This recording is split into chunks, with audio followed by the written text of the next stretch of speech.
Hello everyone, मैं मिथुन सिंह स्वागत करता हूं आप सभी का। आशा करता हूं आप सभी बहुत अच्छे होंगे। बात करेंगे सिद्धू कानू मुर्मू दुमका के बीएड सेकेंड सेमेस्टर के प्रीवियस ईयर क्वेश्चन पेपर की। 18/8/2026 को आपकी परीक्षा हुई थी। टीचिंग ऑफ कॉमर्स का आंसर की हम लोग देखेंगे। ध्यान दीजिएगा, 5 एमसीक्यू पूछे जाते हैं, 2-2 नंबर का ये क्वेश्चन होता है, तो टोटल 10 नंबर जो है 40 में से 10 नंबर आपके सही हुए अथवा नहीं, इस वीडियो में हम लोग देखेंगे।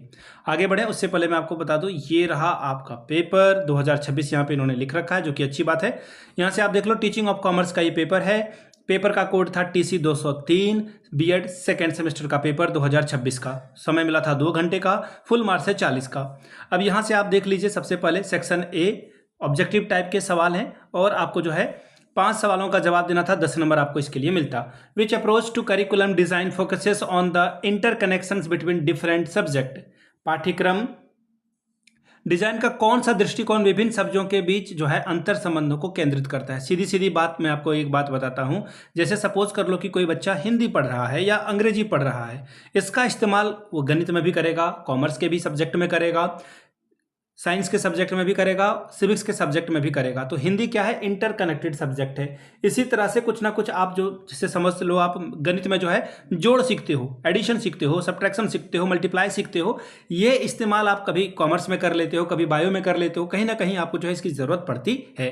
या फिर आप जो ईस्वी सन वगैरह जो है हिस्ट्री में लिखते हो या फिर डेटा लिखते हो, वो सब क्या है, मैथमेटिक्स का ही रूप है। तो 2 अलग अलग सब्जेक्ट को जो लिंक करता है, जोड़ने का काम करता है, उसे ही हम लोग जो है इंटरकनेक्शन वाला सब्जेक्ट कहते हैं। तो करिकुलम को ऐसा डिजाइन किया जाता है कि हम लोग जो है 2 सब्जेक्ट को क्या करें, को रिलेशन जो है इसका अप्रोच हो।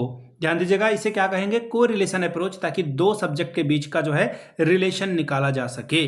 चलिए अगले सवाल की ओर हम लोग बढ़ेंगे। अगला सवाल है, which of this an example of a problem solving approach in commerce curriculum. वाणिज्य पाठ्यक्रम में समस्या समाधान दृष्टिकोण का उदाहरण कौन सा है। पहला ऑप्शन देखिए कैसे कटेगा, आप खुद से ऑप्शन काट लोगे। मेमोराइजिंग डेफिनेशन, परिभाषाओं को याद कर लेने से कभी भी काम नहीं चलेगा, ये तो पहला ऑप्शन कट गया आपका। फिर देखिए क्या बोला गया है, बोला गया कि पाठ्य पुस्तक को क्रमिक रूप से आप पढ़ोगे, रीडिंग टेक्स्ट चैप्टर सिक्वेंटली। फिर है सूत्रों का पाठ करना, याद करना, कॉपी करना, बार बार जो है रिसाइड करना, उच्चारण करना, ये तो गलत हो गया। ऑप्शन ए और डी तो किसी हाल में नहीं होगा इसका।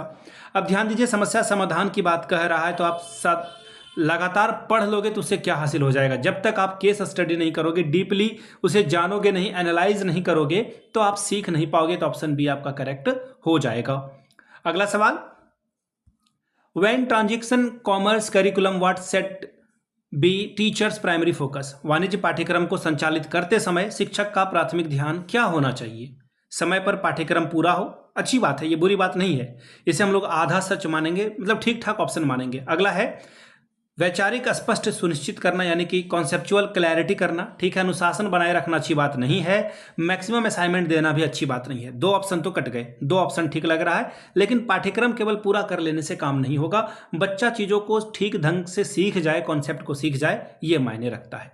विच of the following is not a principle of organising co-curricular activity. निम्नलिखित में से कौन सा सह पाठ्यचर्या गतिविधियों को आयोजित करने का सिद्धांत नहीं है। एक्टिविटी शुड बी वॉलेंट्री, गतिविधियां स्वैच्छिक होनी चाहिए, ठीक है, ये अच्छी बात है, लेकिन यहाँ पे आपको नेगेटिव नॉट वाला वर्ड चुनने के लिए कहा गया है। एक्टिविटी टीचर सेंटर्ड होना चाहिए। बताओ भाई, सबसे पहले तो ये ओनली वाला वर्ड नेगेटिव है, हमेशा याद रखिए। केवल जहां लिखा हुआ रहेगा सीटेट में, टैट में, बीएड में, बचिएगा। कभी भी केवल वाला वर्ड ही, मतलब एक ही रास्ता से आप मंजिल तक पहुंचोगे, ऐसा कहने वाले से बचिए आप। यहाँ पे क्या बोला गया है कि शिक्षक केंद्रित नहीं, बल्कि यहाँ पर शिक्षक को आप कट कर दो। यहाँ पे अगर ये चाइल्ड सेंटर होता तो ये ऑप्शन भी आपका ठीक होता, लेकिन नहीं वाला चुनना था, तो ऑप्शन बी आपका जो है करेक्ट आंसर हो जाएगा। चलिए अगले सवाल की ओर हम लोग बढ़ेंगे। What is the primary purpose of a field trip in commerce education. वाणिज्य शिक्षा में भ्रमण का प्राथमिक उद्देश्य क्या है। आप बच्चे को घुमाने के लिए लेकर जा रहे हो, तो जो उसकी डेली लाइफ है, डेली रूटीन है, उससे आप ब्रेक देना चाहते हो, बिल्कुल नहीं। आप ट्रिप इसलिए करते हो ताकि वो जो रियल वर्ल्ड है उसका एक्सपीरियंस ले सके, किसी चीज को देख सुन समझ सके वो। यहाँ पे देखो दूसरा ऑप्शन क्या है, टू गिव स्टूडेंट प्रैक्टिकल, बिल्कुल। रियल वर्ल्ड एक्सपीरियंस, एक्सपोजर आप दे रहे हो बच्चे को, बिल्कुल सही है। व्यवहारिक वास्तविक दुनिया का अनुभव आप दे रहे हो, ऑप्शन बी आपका सबसे करेक्ट है।